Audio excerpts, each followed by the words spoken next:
Implement करता है, इसकी क्या वजह है? मैं कंक्लूड कर। देश का जब बजट प्रस्तुत होता है तो उसके दो महत्वपूर्ण अंग होते हैं, एक फाइनेंस बिल और दूसरा अप्रोप्रिएशन बिल। फाइनेंस बिल इस देश के टैक्सेशन में जो नए टैक्स आ रहे हैं या जो वर्तमान टैक्स हैं उसके परिवर्तन का एक लेखा जोखा है, और एप्रोप्रिएशन बिल जिसके तहत सरकार को ये ताकत मिलती है कि कंसोलिडेटेड फंड ऑफ इंडिया से अपने खर्चे के लिए वो फंड विड्रॉ कर सके। मैं सबसे पहले आपको आभार व्यक्त करता हूं कि इस महत्वपूर्ण चर्चा पर आपने मुझे बोलने का अवसर दिया है। महोदय, आज न सिर्फ हम यदि अपनी राष्ट्रीय परिस्थितियों पर नजर डालें, बल्कि पूरे विश्व में जो हो रहा है उस पर नजर डालते हैं तो ये देखते हैं कि पिछले कुछ सालों में कई अनिश्चितताएं इस देश के और इस विश्व के सामने आई हैं। चाहे वो चाइना जैसे देश का स्लोडाउन हो या फिर यूरोपियन यूनियन से ब्रिटेन के अलग होने की एक अनिश्चितता, और उसके साथ जापान जैसे देश लगातार स्लोडाउन से जूझ रहे हैं। अमेरिका जैसे देश में एक नई सरकार बनी है और कई देशों में एक प्रोटेक्शनिस्ट एनवायरनमेंट का क्रिएशन हुआ है, और इसके तहत भारत जैसे देश में भी ये समय आने वाले साल को लेकर कई अनिश्चितताओं से भरा हुआ है। उन सब के बावजूद भी, और यदि हम भारत की ओर ही निगाह देखते हैं तो पिछले 2 सालों में भारत की अर्थव्यवस्था पर कमजोर मानसून का भी असर पड़ा। लेकिन उसके बावजूद भी इस सरकार ने और आदरणीय वित्त मंत्री जी ने जिस कार्यकुशलता का परिचय दिया है उसका प्रमाण है कि वर्ल्ड बैंक के डेटा के आधार पर यह कहता है कि 16-17 में भारत की जीडीपी 7% रहेगी और आने वाले समय में 17-18 में 7.6% और 18-19 में 7.8% रहेगी। भारत ने विश्व में मैन्युफैक्चरिंग कैपेसिटी के आधार पर भारत पहले 9वें नंबर पर था,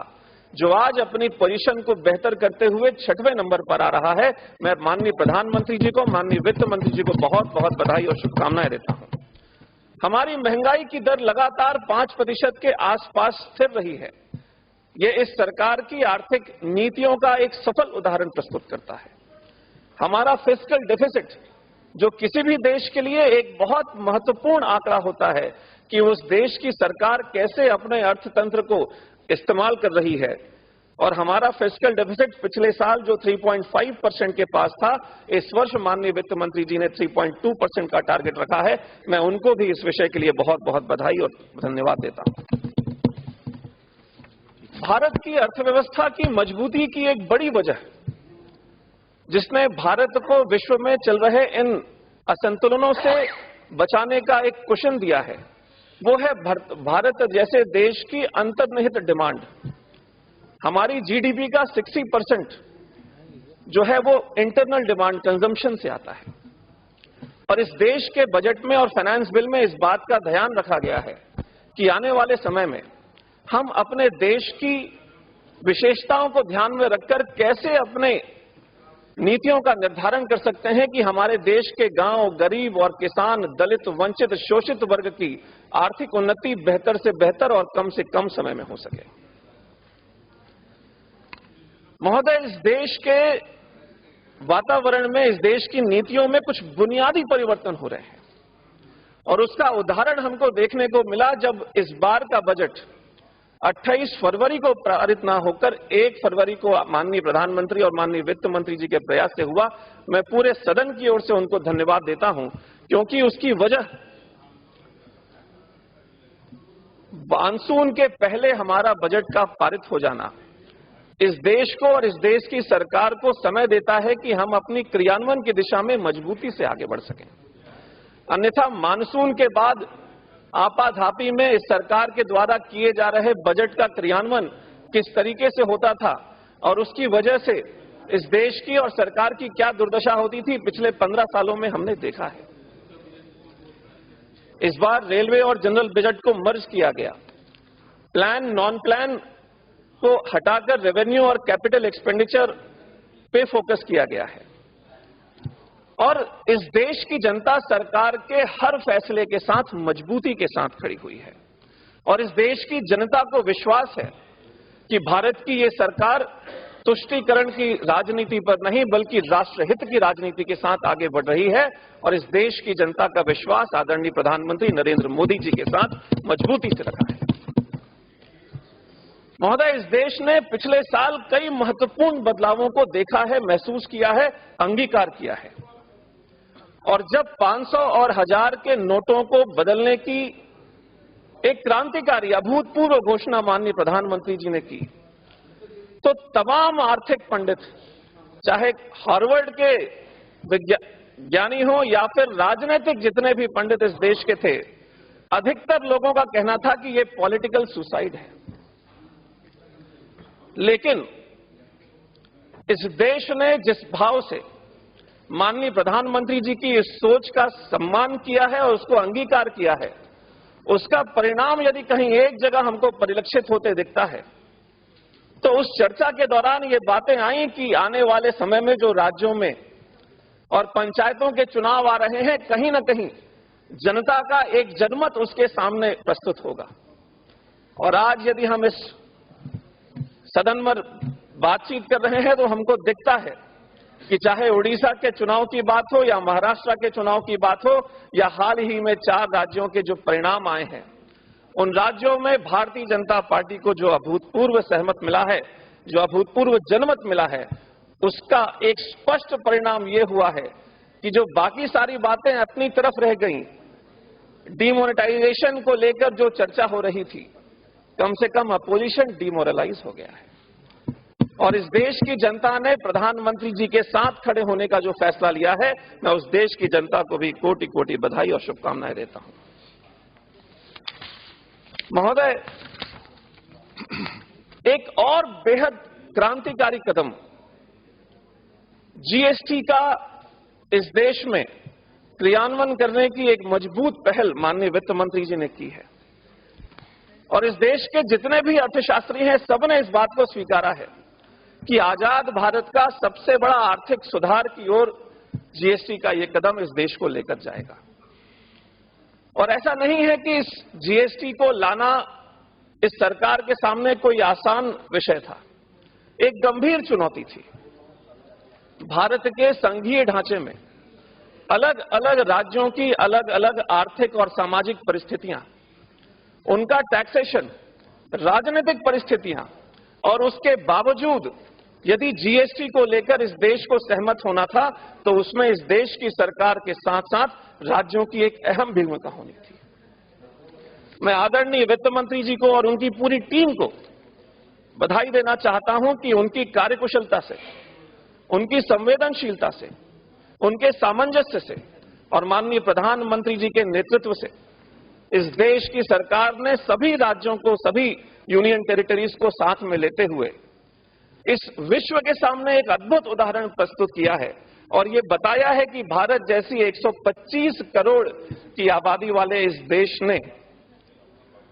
अपनी अंतर्निहित मतभेदों को हटाकर इस देश के विकास में सहयोग देने का फैसला किया है। और आज इस सदन से मैं इस देश की सरकार को और इस देश के हर राज्य की सरकार को और सभी पॉलिटिकल पार्टी के उन सदस्यों को बधाई देना चाहता हूं जिन्होंने जीएसटी के पालन में, क्रियान्वयन में सकारात्मक सहयोग दिया है। ये सदन इस भाव का स्वागत करता है, सम्मान करता है। महोदय, कुछ विषय मैं रखना चाहूंगा और 2 महत्वपूर्ण इकोनॉमिक पहलुओं पर मैं इस सदन का ध्यान आकर्षित करना चाहता हूं। टैक्स टू जीडीपी रेशो एक बड़ा महत्वपूर्ण आर्थिक आंकड़ा होता है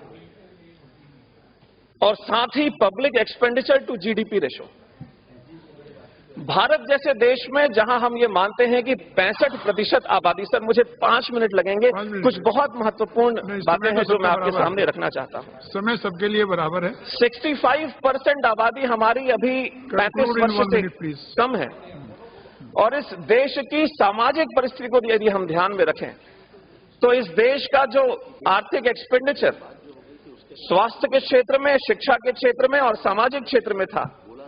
वो इस देश के अन्य विकसित क्षेत्रों की तुलना में बहुत कम था। हम यदि यूएस की बात करें तो वहां 25%, जापान 30%, इमर्जिंग मार्केट्स का जो एवरेज है वो 21%, ओईसीडी कंट्रीज का जो एवरेज है वो 34%, लेकिन भारत जैसे देश का जो टैक्स जीडीपी रेशो था वो लगभग 13 to 17% की रेंज में लगातार बना रहा। हमारे उत्पादन में, जीडीपी में तो ग्रोथ हुई, लेकिन पब्लिक एक्सपेंडिचर हम सामाजिक क्षेत्र में कर सकें वो ताकत सरकार को नहीं मिली, क्योंकि टैक्स टू जीडीपी रेशो में उतनी वृद्धि नहीं हो पाई। और इसलिए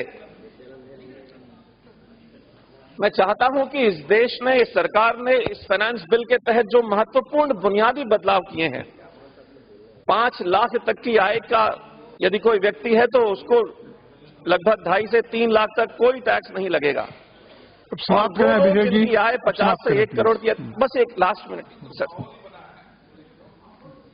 एमएसएमई क्षेत्र जो इस देश की 95% से अधिक कंपनियों को रखता है और उनको रोजगार उत्पन्न करता है, उनका टैक्स का बर्डन कम किया है। और महोदय, अंत में मैं छत्तीसगढ़ राज्य से आता हूं और ये राज्य लगातार लेफ्ट विंग एक्सट्रीमिज्म की परेशानियों से जूझ रहा है। मैं सिर्फ छत्तीसगढ़ की बात नहीं करना चाहता, मैं चाहता हूं कि इस देश के जितने भी एलडब्ल्यूई प्रभावित क्षेत्र हैं और राज्य हैं, जिस तरीके से, बस लास्ट के 30 सेकेंड सर, जिस तरीके से भारत सरकार ने नॉर्थ ईस्ट को डेवलप करने के लिए अपने बजट में एक अलग प्रावधान रखा है और उसकी बात की है। लेफ्ट विंग एक्सट्रीमिज्म वो क्षेत्र हैं जो लगभग ट्राइबल क्षेत्र हैं,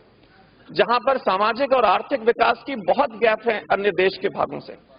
मैं अपील करना चाहता हूं आदरणीय वित्त मंत्री जी से कि हमारे एलडब्ल्यूई क्षेत्र के सभी विकास खंड, यदि हमको जिले को शामिल नहीं करना है तो विकास खंड को ध्यान में रखते हुए उनके विकास को लेकर एक अलग से नीति और प्रावधान करें। और अंत में एक कविता के साथ मैं अपनी बात खत्म करता हूं कि आगाज कुछ नया सा है, विश्वास कुछ नया सा है, और लोग पूछ रहे हैं कि हुआ क्या है, तो मैंने उनसे कहा कि ये प्रधान कुछ नया सा है। बहुत बहुत धन्यवाद सर। श्री